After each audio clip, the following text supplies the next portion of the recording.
Okay, फिर से हम ग्लॉसरी पढ़ते हैं एक बार और। Dilemma, dilemma, the meaning of dilemma is the situation in which one has to choose between two undesirable things. Okay, so dilemma is a word, it is used when there is a situation when we have to choose one among the two things, among the two undesirable things, then that word is called as dilemma. Second is stunned. Stunned का मतलब होता है to shock or to surprise someone very much. Okay, if stunned का word जब use किया जाता है then if we are shocked or we are surprised about something. Third is bewildered. Bewildered means to confuse someone. Okay, now the layman, here that chapter heading only suggests that a person who does not have an expert knowledge of the subject, then that person is called as layman, Layman. And the fifth is stupendous. Stupendous means amazing. Suppose we say what a stupendous performance it was, that means what an amazing performance it was, कितना amazing, कितना impressive performance था, है ना? तो वहां पे हम stupendous word use करते हैं. Then we have repercussion. Repercussion मतलब किसी चीज के इफेक्ट, जैसे यहाँ पे हम इस चैप्टर से लेंगे तो जहाँ उसमें हमने बताया कि एटॉमिक बॉम्ब जब गिरा हिरोशिमा में, ओके, 1945 में, तो उसके कितने रिपरकशंस, कितने हार्मफुल रिपरकशंस हुए थे, इसका मतलब कितने हार्मफुल इफेक्ट्स हुए थे। ओके, इवन आज तक उसके इफेक्ट्स अभी भी वहां पे रहते हैं, जो आगे की जो वहां की जनरेशन है they are also being affected. Okay, brink का मतलब क्या होता है, the point where a new or different situation is about to begin. Okay, brink का मतलब एक पॉइंट जहाँ पे एक दूसरा सिचुएशन आ जाए। Okay, it is called as where a new or a different situation is about to start. Endangered का मतलब क्या होता है, जैसे हम प्लांट ब्रीडिंग में भी ले लें, एंडेंजर्ड क्या कहते हैं हम, जो कि बहुत ही, जो ऐसी स्पीशीज जो कि रिस्क पे हैं, जैसे सपोज लॉयंस और टाइगर्स।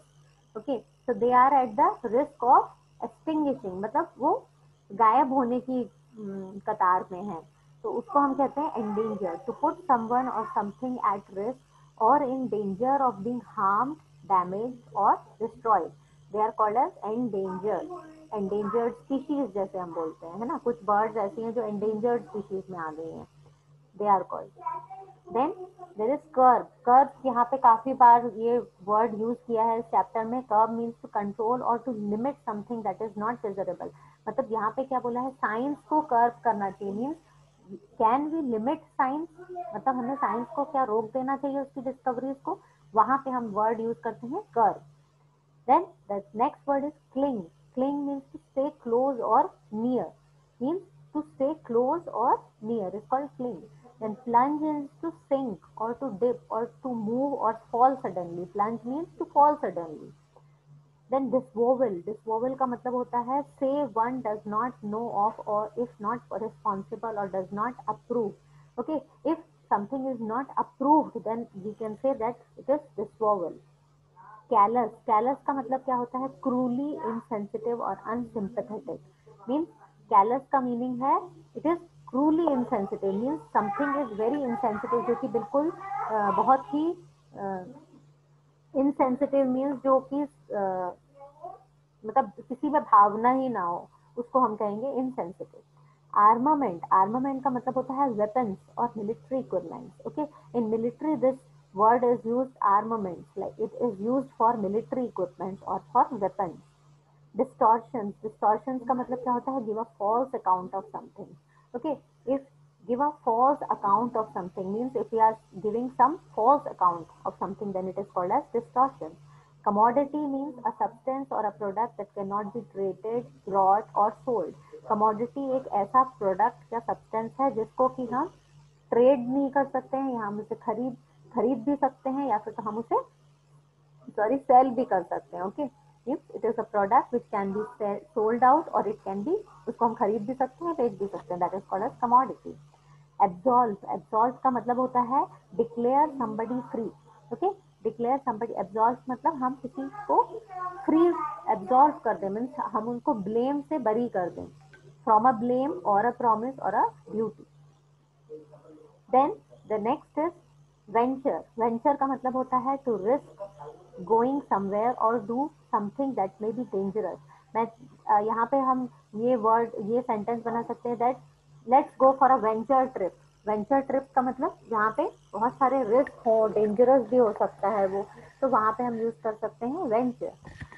इलेशन का मतलब होता है हाई स्पिरिट और जॉय। जॉय मीन्स खुशी, elation. Fervent means to show warmth or sincerity of feeling, enthusiastic and passionate.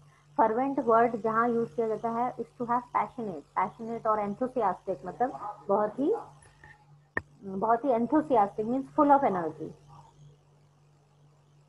Arbiter का मतलब है the person who has the power to decide what will be done, accepted or with regard to something. Arbiter means the person has which is having the power to do something or which will be accepted because he has the power.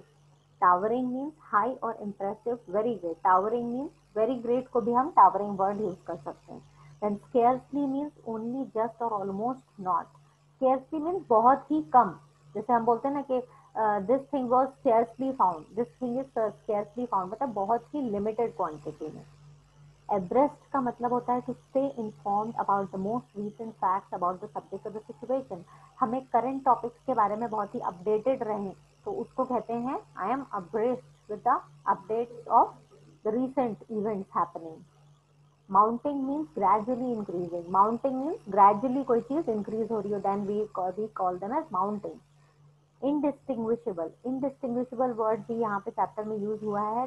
That can not be identified as different और distinct मतलब जो कि that can not be identified as different मतलब जो कि different ना हो या फिर तो डिस्टिंक्ट हो.